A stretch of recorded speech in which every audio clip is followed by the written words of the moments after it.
I'm Michael Wu. I'm the Managing Director of Student Financial Services and Support Team at Relay Graduate School of Education.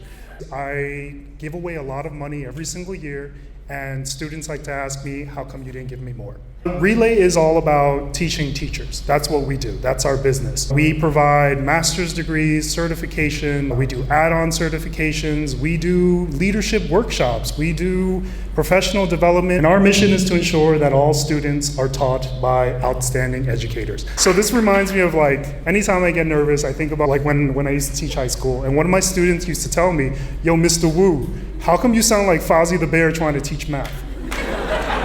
So what we wanted to do was identify how do we take all those requirements and just aggregate it into something that we can actually understand.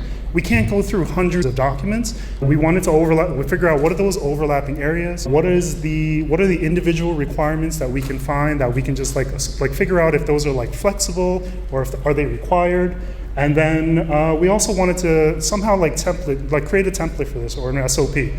So we came up with two solutions. The first one, this is just a screenshot, is focused on New York. We decided to dump in all that information, all those documents into one, just to see if we can create something that would just aggregate the things that we want. And then this is the second thing that we did. What we did was we took the original documents, dumped it into our next GPT, and we wanted to make something that was a little bit more user-friendly. And it created a draft email for us when a student reaches out and asks a question.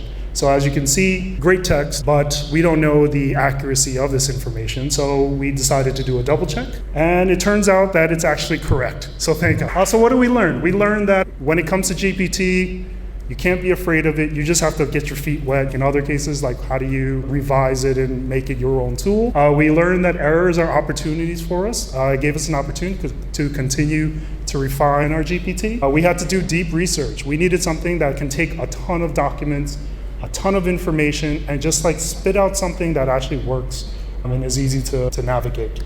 We also struggle with a lot of limitations around personally identifiable information. We are a school, which means we have a lot of information that can't get out there. We were worried, we're still worried, do we feed it into a GPT? Is that the right thing to do? What's gonna happen? Who gets access to it? So next steps. We did complete this process for 3 states. We've got 9 more to go.